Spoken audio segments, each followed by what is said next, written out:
వరుణుడు కరుణించాడని సంబరపడిపోయిన మిర్చి రైతు లక్షల్లో పెట్టుబడి పెట్టి మిర్చి సాగు చేశారు. పరిస్థితులు అనుకూలించకపోతే ప్రభుత్వం క్రాప్ ఇన్సూరెన్స్ చేస్తుందన్న నమ్మకంతో రిస్క్ చేశారు. కానీ సరిగ్గా పంట చేతికొచ్చే టైంకి తెగుళ్ళు ముప్పెట దాడి చేసి కోలుకోలేని దెబ్బ కొట్టాయి.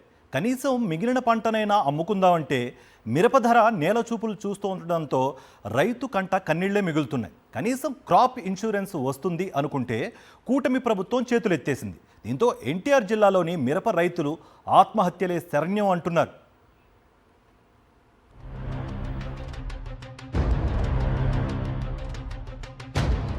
ఎన్టీఆర్ జిల్లాలో మిరప పంట అత్యధికంగా జగ్గయ్యపేట నియోజకవర్గంలో సాగవుతోంది. జగ్గయ్యపేట నియోజకవర్గంలోని వత్సవాయి, పెనుగంచిప్రోలు మండలాల్లో సుమారు 15,000 ఎకరాలకు పైగానే మిర్చి సాగు చేస్తున్నారు. ఈ ఏడాది సాగుకు వాతావరణం అనుకూలించడంతో పాటు నీరు కూడా పుష్కలంగా అందడంతో చాలా మంది రైతులు భారీగా పెట్టుబడులు పెట్టి మిర్చి పంట వేశారు. దీంతో గతం కంటే ఈసారి సాగు విస్తీర్ణం పెరిగింది.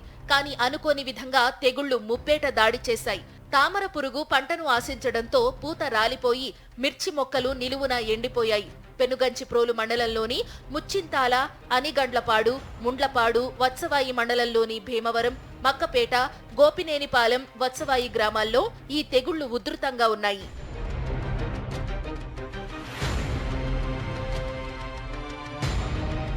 వాణిజ్య పంటల్లో ఒకటైన మిర్చి సాగు చాలా వ్యయ ప్రయాసలతో కూడుకున్న పని.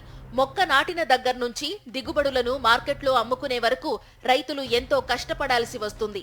1 ఎకరాలో మిర్చి సాగు చేయాలంటే కనీసం 2 లక్షలకు పైగానే ఖర్చవుతోంది. ఏటా మాదిరిగానే ఈసారి కూడా మిర్చి సాగు చేసిన మిర్చి రైతులను ఓవైపు తెగుళ్లు కలవర పెడుతుంటే మరోవైపు ధరలు కంటతడి పెట్టిస్తున్నాయి. ప్రస్తుతం బహిరంగ మార్కెట్లో క్వింటా మిరప ధర కేవలం 11,000 మాత్రమే పలుకుతోంది. గతంలో ఎన్నడూ చూడనంత కనిష్టానికి మద్దతు ధర పడిపోవడంతో రైతులు తీవ్ర నిరాశలో ఉన్నారు. గతంలోని మిర్చి 22,000, 23,000 అమ్మేదండి. ఈ రోజులు వచ్చేసరికి ఈ సంవత్సరం వచ్చేసి 13,000, 14,000 చిల్లర కళ్ళాలు అడుగుతున్నారు. ఈ సంవత్సరం వచ్చేసి విల్ట్ ప్రాబ్లం బాగా ఉందండి. తోటలో ఎక్కడికెక్కడికే ఎండిపోతున్నాయి. బాగా కాపుకొచ్చిన తోటలో ఎండిపోతున్నాయి. కూలీలు వచ్చేసరికి కూలీల ఖర్చు 400 నుంచి 500 అడుగుతున్నారండి. మాకు అసలు రైతుకి గిట్టుబాటు ధర లేదు. పోయిన ప్రభుత్వంలోని ఒక సంవత్సరం పత్తికి జగన్మోహన్ రెడ్డి గారు 12,800 వేశారండి. తర్వాత ఒక సంవత్సరం మిర్చి తోటలు పోయినందుకు 48,600 రూపాయలు వేశారు. వైఎస్ఆర్సీపీ ప్రభుత్వంలో పంట నష్టపోయినా క్రాప్ ఇన్సూరెన్స్ ప్రభుత్వమే చేయడంతో నష్టాల బారి నుంచి బయటపడేవాళ్లమని రైతులు చెప్తున్నారు. కానీ కూటమి ప్రభుత్వం అధికారంలోకి వచ్చాక కనీసం పెట్టుబడి సాయం చేయకుండా క్రాప్ ఇన్సూరెన్స్ కూడా చేయకుండా నట్టేట ముంచేసిందని ఆవేదన వ్యక్తం చేస్తున్నారు. క్రాప్ ఏం చేయలేదండి ఈ సంవత్సరం. మనకి ఇన్సూరెన్స్ కూడా ఏం కట్టినట్లేదు. కనీసం అప్పుడు ప్రభుత్వం కట్టి ప్రభుత్వం ఇచ్చింది ఎకరానికి 50,000 చొప్పున. ఇప్పుడు ఏది లేదు. ఎకరానికి 49,000 సిల్లర్ వచ్చింది. అంటే ఎన్ని ఎకరాలు? అప్పుడు 4 ఎకరాలు వేసినాం, 2 లక్షల దాకా వచ్చింది. అంటే ఇప్పుడు మీరు ఏం కోరుకుంటున్నారు? ఇప్పుడు మద్దతు ధర కోరుకుంటున్నాం. అసలు కనీసం 20,000 నుండి గిట్టుబాటు అయింది.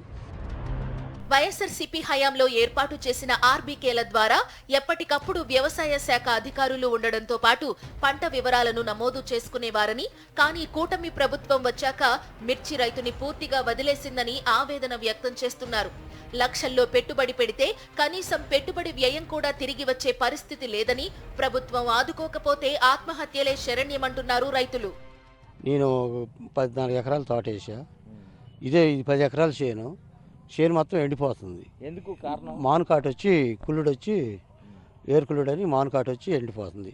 దీనివల్ల కాయ మొత్తం డ్యామేజ్ అయిపోయి వచ్చే కాయ రావట్లేదు, ఉండకాయ తాలుగా రాలిపోతుంది. ఇది బాగా నష్టపోయినామండి. గవర్నమెంట్ ఏదన్నా సంధించి మాకు ఇట్లాంటి పోయిన చేలకు రాసి ఏదన్నా గవర్నమెంట్ కలగజేసుకొని డబ్బులు కొద్దిగా ఏదన్నా అయితే చేయలేస్తాం.